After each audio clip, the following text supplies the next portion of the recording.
Hey guys, welcome to Dylan's Little Hobbies, and today we are going to be reviewing Dragon Ball Super episode 178 and 177 because we're trying to play catch up. At least I'm trying to play catch up.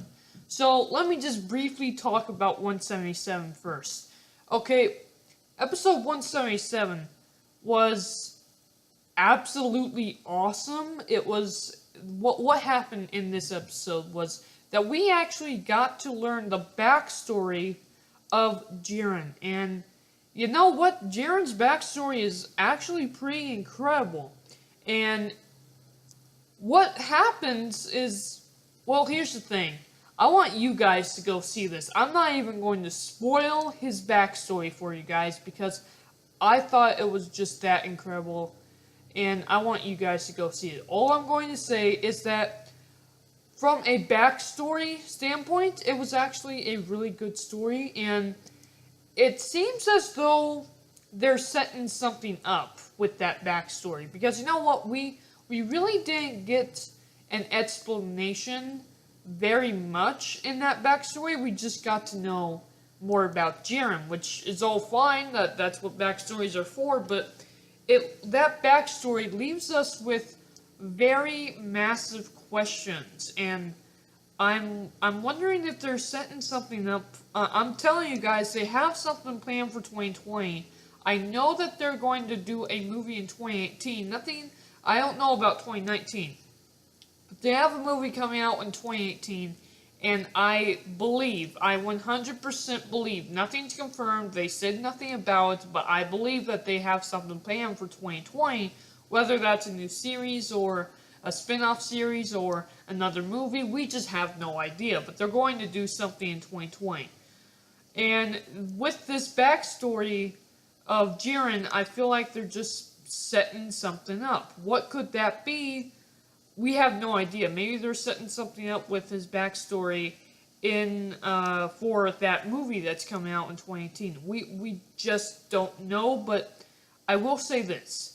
As a setup for something else, they're doing a very good job. If it's not a setup and I'm looking too much into it, and that is literally all we get of Jiren's backstory, we don't really get an explanation as to what he was fighting, and we don't get an explanation as to what his wish would be. I'm going to be disappointed. I really am going to be disappointed. And you know what? I said it before, I've said it in the past, and I'll say it again.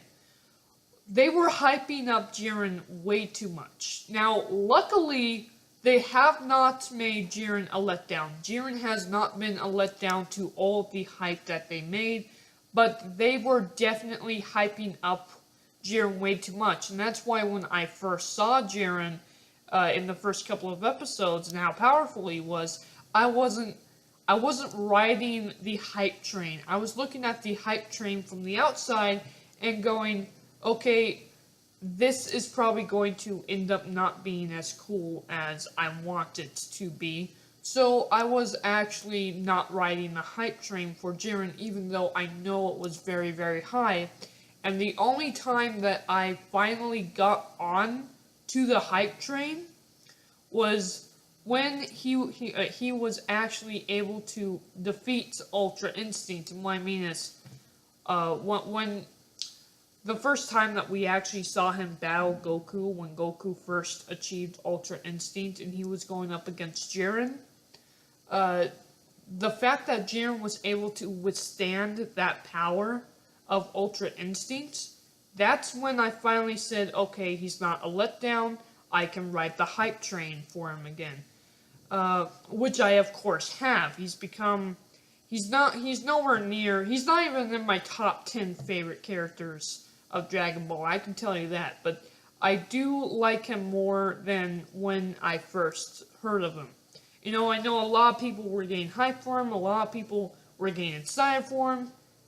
I wasn't. I was like the only one that was standing here saying, yeah, they're hyping up way too much. And I still will say, whether yes, he hasn't been a letdown, I still think they should have hyped him up that much, because the hype for him was crazy. I've never seen hype in a Dragon Ball series that high for any character at all. I still say they hyped him up way too much. But, no, he hasn't been a letdown. The only way he can be a letdown now is if we honestly get nothing more from him. And the number one thing that I am curious about now is what the heck does he want to wish for? Does he want to wish for the power to destroy or vanquish the villain in his world? Does he want to perhaps bring back his loved ones, his family, and everything? We simply don't know. That's the only thing I want answered, and that has to be answered by the end of Dragon Ball Super. If not, then I'm going to say that Jiren was let down. I just am. I want to know more. That's simple. I just want to know more. Now, other than that, the episode was a really awesome fight between, of course, 17, Goku, and Vegeta. And Vegeta, with all of his strength, he goes his new version of Super Saiyan Blue and tries his hardest, but it's got nothing against Jiren. It's just got nothing. And neither, of course, Goku Super Saiyan Blue Kaioken's got nothing against them. And this leaves 17 to basically try to survive Jiren and protect both Goku and Vegeta. And what's really interesting is apparently through their conversation and learning more about Jiren, 17 eventually found out what Jiren was going to wish for, or at least he says he thinks he understands. He goes up against Jiren, and at the very last moment, where I thought this was incredible. I thought if there's one way to go out, this would be a perfect time. 17 goes up against Jiren, and Jiren throws a gigantic power blast at 17. He's basically going to wipe out the stage. And my god, Goku and Vegeta are right there. This move looked like it was a killing move. This move, I truly do believe that if it hits 17 or Goku or Vegeta head on, they would have died. You know, if that was the case, then you know what? Technically, that means Universe 7 wins if Jiren kills him, right? Because it's against the rule to kill anybody. Anyway, I'm just joking about that, but that blast was humongous, and 17 did everything he could to deflect that blast, to stand against that blast, and at the very last moment, he has no choice but to explode. He says somewhere in his line, and this isn't word for word, but he says something about me sacrificing myself for other people.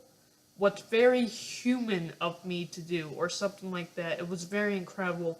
And not only that, after he explodes, to deflect that blast that was in him. Oh, Jiren actually acknowledges the fact that he was that strong, and acknowledges that he sacrificed himself for Goku and Vegeta, and he kind of sticks it in Goku and Vegeta's face. I thought that was just incredible. I'm really starting to like Jiren talking more. You know, I really like Jiren's attitude towards fighting now. You know, it's just something that I can just get behind. It's something that I really am starting to enjoy. And yeah, you know what? When that first happened, I was like, okay, where's 7 in the bleachers? No, he got exploded.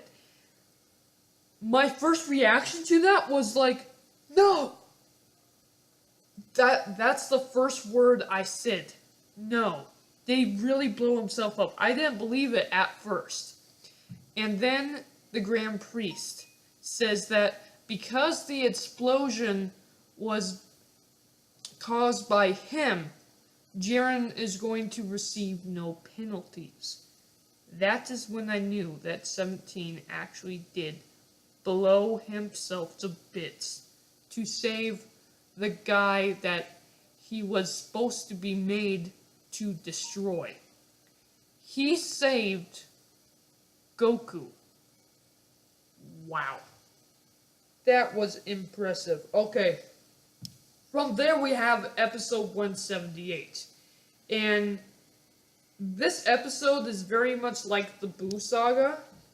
What happens is it's Vegeta's last stance against Jiren. And basically all he's trying to do is he's trying to get Goku, give him time to rest.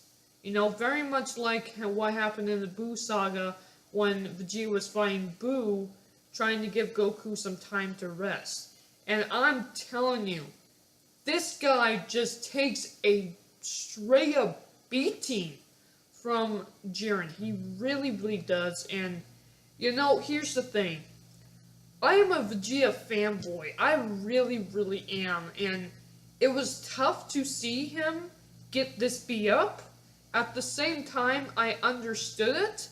And I'm actually not disappointed in the way they handled Vegeta going out. I really, really didn't. But the way he got knocked out was very tough to see. Again, he can't even go Super Saiyan at this point. He's just trying his best to stand up against this monster strength of Jiren.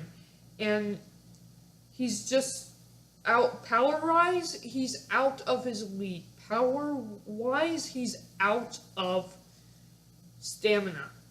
That's just the simple point of it. He goes up against Jiren.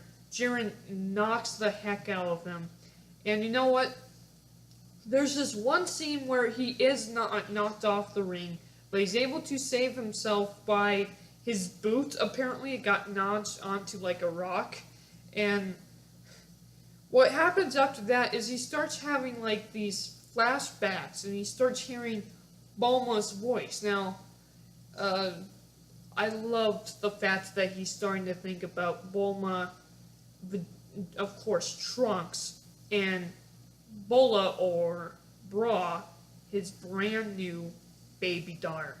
I thought that was fantastic. With that, he stands against Jiren again. Yells at Jiren, you don't know.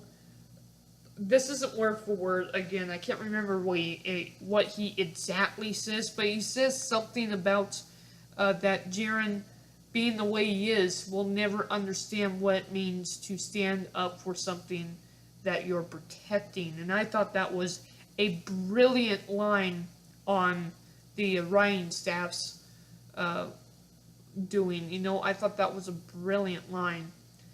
And then, yeah. Jiren's tired of this. With one last big punch, knocks him out of the ring. That is the end of him in the Tournament of Power. He gives his power, whatever power he has left, to Goku while crying. That is it for Vegeta. Goku, being the last man standing, or at least we think, goes up against Jiren again, and he's able to, thanks to everything about the world being on his shoulders, all the trust he has from his friends and from Vegeta, he uses that to go against Jiren. And again, it's got nothing. Jiren just slams this guy. And at the very last second, he actually jumps away from the platform onto another rock, which is, again, part of the platform. Jiren jumps with him and punches him all the way to the edge when he gets flashes of the other people. And it's only when the flash of Frieza showed up that I thought, oh yeah, Frieza's on here too. We haven't seen Frieza. I wonder what he's doing. And I kind of have a theory that I want to talk about in a second, but let's go on with the rest of the episode first. So, after that, at the very last second, when he's about to be knocked off, Ultra Instinct kicks in. Awesome. Awesome. I thought we were going to see Goku's new form. I'm very happy that we didn't in this episode. Apparently we're going to see it in next episode. And now to talk about my little theory, I think that the fact that Frieza is the last man standing, I really wanted Frieza to somehow help Gohan out, which he has, but I mean help him gain a new form. That didn't happen. But what if it's because of Frieza? Frieza's last stance. Frieza gives all of his power, everything he can, to Goku before he gets knocked out. What if he sacrifices himself? What if I doubt it, but what if he actually dies in this fight because of his own moves trying to Goku every bit of energy he's got to fight Jiren, and that forces the new form. If that happens, that is awesome. But when I first thought of it, I had like a big piece of dread in my heart. What if Frieza is the last man standing? We know what he's gonna wish for. I bet by this point, he's not gonna wish for immortality or life. He's going to wish to become Zeno-sama. He's gonna wish to become stronger than Zeno-sama. He's gonna wish to become a god. I know that. If he wins tournament power, this could be very, very interesting. I simply don't know at this point. Thank you guys for watching. Let me know down in the comments below, what do you guys think of my theory? Also, what do you guys think about these last 2 episodes? And I'm out. Bye! Share, subscribe. I can't wait to see the next episode. Can you?